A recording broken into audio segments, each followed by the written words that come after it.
Good morning. Today is Thursday, November 5th, and this is the Morning Breach with Scott Davis. The elections may be over, but the votes are still being counted. I am often asked, how will either candidate winning impact the way of business? And my answer is always the same. Your business is essential to someone, and as a business owner, you have to constantly evaluate the market, your expectation of what will happen next in the market, and what your next move will make, or what your next move will be in the market. It's no different than the game of chess. But in the real world, you have real people that depend on you to provide their way of life, so there is a higher risk. It doesn't matter who is president. It doesn't matter which party controls our government. What matters is how you run your business, and when you allow emotions to make those decisions on what your next move will be, is typically when you start losing control of your business. The same concept applies to how you manage and run your cybersecurity plan. If you initiate the plan after an attack, you are emotional, and you will likely place a lot of money in a lot of places to feel better. But in reality, you're likely no more secure than you were before. Now, when you use logic and you evaluate your business's dependence of technology, when you understand where and how you secure your data, and what your current and future weaknesses are, you can build a rock-solid plan of proactive protection and reactive preparedness. If you still question the fact that you need to be concerned with cybersecurity in your business, then I personally challenge you to call a third party and ask for a network evaluation. Many MSPs or IT providers will offer this for free as part of their sales process. Now, if you're in healthcare, finance, you work with government, you're dealing with a lot of personal data, or you're handling a lot of credit card transactions, then you should already be paying for a third-party security audit on an annual basis. And if you're not, hurry up and get it on your budget for 2021 right now, because it is crucial. According to Coveware's quarterly ransomware report, 50% of ransomware attacks are now using exfiltrated data to extort payment when the ransom demand fails. The report also notes that the average cost of a ransom payment has increased to $234,000. Remote Desktop Protocol, or RDP, continues to be a leading vulnerability exploited by the attackers, while phishing emails and unpatched systems and network devices rounding out those top three that are being used to gain access to these networks.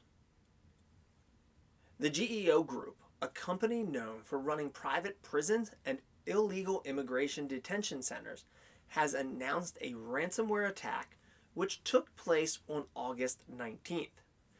Data for inmates and employees at facilities in Florida, Marionville, Pennsylvania, and California were breached in the attack. The data included names, addresses, dates of birth, social security numbers, employee IDs, driver license numbers, medical treatment information, and health-related information. That's a lot of data. Now, the company is sending data breach notification letters to all of those impacted individuals. Toy maker Mattel says it was hit with a ransomware from a July 2020 cyber attack. The news comes with the conclusion of their forensic investigation, which has determined that no exfiltration of any sensitive business data or retail, customer, supplier, consumer, or employee data was identified as part of the ransom or breached. A report from Bleeping Computer indicates that the botnet TrickBot may have been the culprit for Mattel. Chesapeake Regional Healthcare officials announced that 23,000 of its patients, donors, and employees' data was breached in the cyber attack earlier this year through the third-party Blackbaud.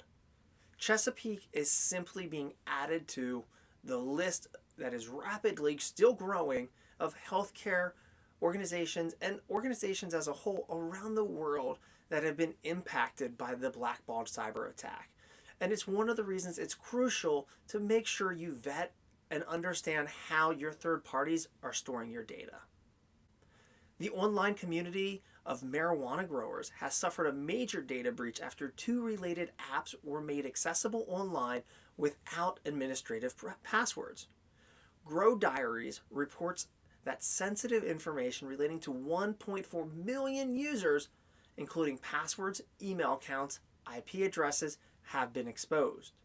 The exposed passwords were encrypted, but were being done so using the MD5 hash generator, which has been cracked previously, so the likelihood is high that the attackers could access these passwords in plain text format.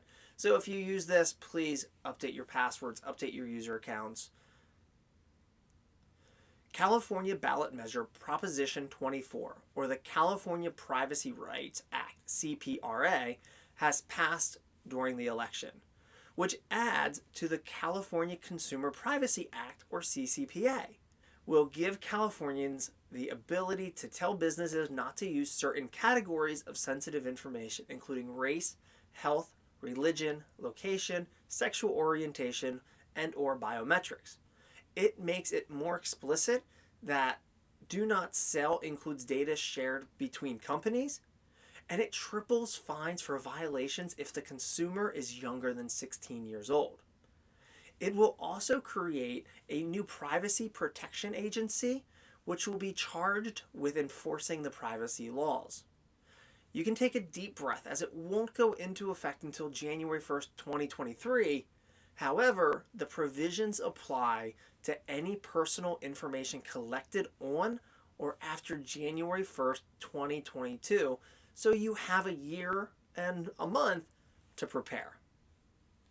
New York Senator Leroy Comrie has sponsored a new Senate bill in New York that would establish the It's Your Data Act, which looks to strengthen the New York ShieldAct of 2019. New York and California traditionally lead the nation in consumer rights, privacy, breach notification laws. And even as recent as the last updates that they've passed have passed, it's amazing that they're already looking at updating those and getting new versions of the laws out there. On the international side, last month, Singapore introduced its Personal Data Protection, which looks to update the Personal Data Protection Act of 2012 with an increase in the cap on financial penalties, mandatory data breach notifications, which is crucial, and I think everything should have mandatory data breach notifications, introduction of right to data portability, and more. It appears this one may become law before the end of 2020, but there are still some steps to go. Egypt has issued a national data protection law which went into effect in October, but some aspects of that law won't be enforced until 2022, but businesses working in Egypt should start preparing now.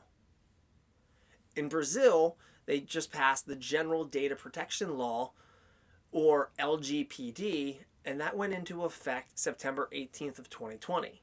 This is similar to CCPA and GPDR, so kind of keep an eye out on Brazil. And you also have New Zealand's privacy laws are getting updated on December 1st when the Privacy Act of 2020 goes into effect, replacing the Privacy Act of 1993. So if you're doing business internationally, you need to ensure you're staying up to date on all of these and all the other laws that are being passed that may affect how you store and secure your data. I mean, I'm just covering just a small glimpse of it. You can visit themorningbreach.com as I try to keep the compliance laws list updated on that site as well. As always, thank you for watching today's episode of The Morning Breach. If you've learned something new by watching this, please take a second and like and share the video.